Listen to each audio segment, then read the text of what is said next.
Most people think heroes wear capes, but sometimes they wear cleaning gloves and carry a mop.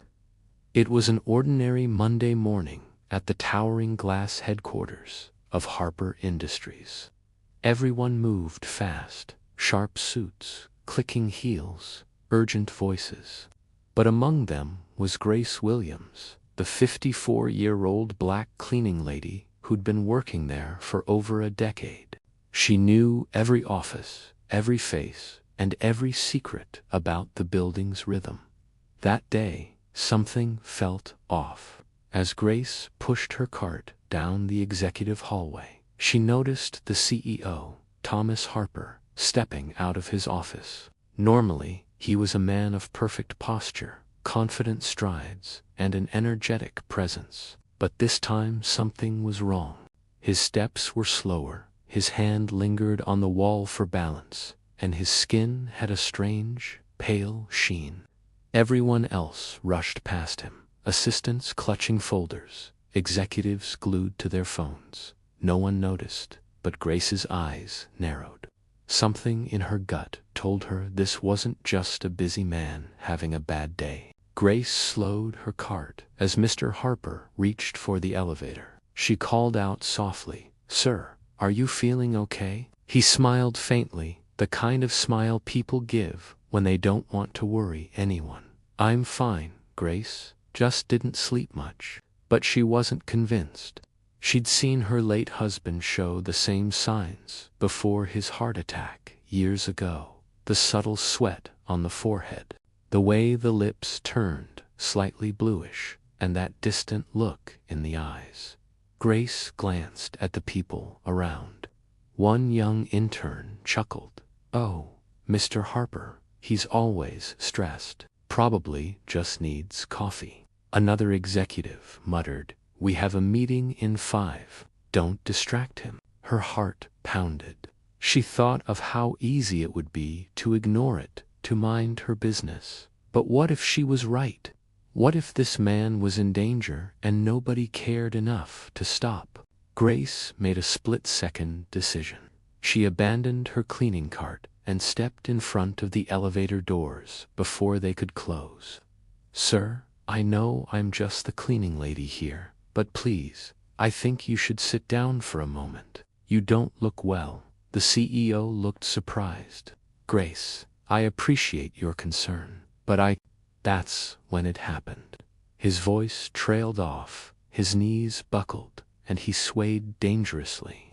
Grace caught his arm just in time and yelled, "Somebody call 911. Suddenly, the hallway was filled with commotion. Assistants froze, unsure what to do, until Grace barked, "Now." One of them finally fumbled for a phone.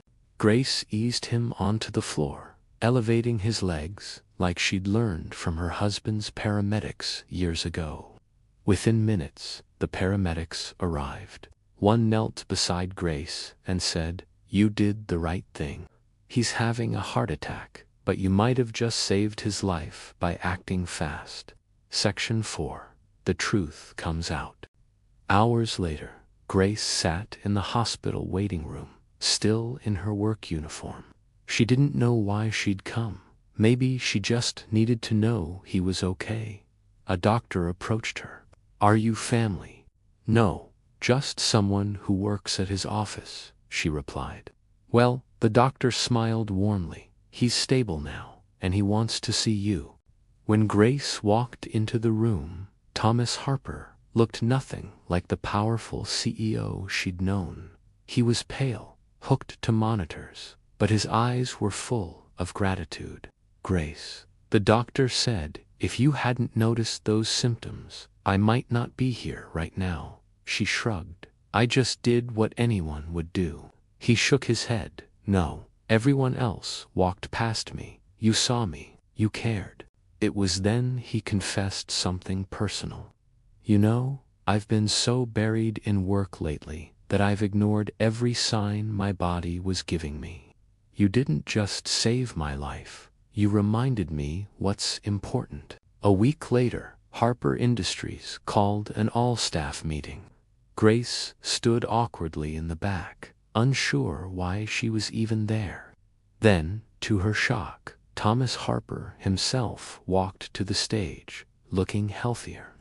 "I want to introduce someone," he began. "She's not an executive. She doesn't sit in a corner office, but she's the reason I'm standing here today." Grace Williams saw what no one else did and acted. He called her to the stage. The applause was thunderous. Grace's cheeks burned as he handed her a bouquet of flowers and an envelope. Inside was a note and a check large enough to pay off her mortgage and send her granddaughter to college. Grace's voice trembled as she spoke into the microphone. "Sometimes it's not about your job title or your salary. It's about paying attention, caring enough to act, and remembering we're all human. If you see something wrong, don't be afraid to speak up. You never know whose life you might save." That day, Grace didn't just save a man's life. She inspired an entire company. And as she walked home with the sun setting behind her, she knew she'd done something far greater than clean an office. She had cleaned away the dust of indifference and replaced it with the shine of compassion.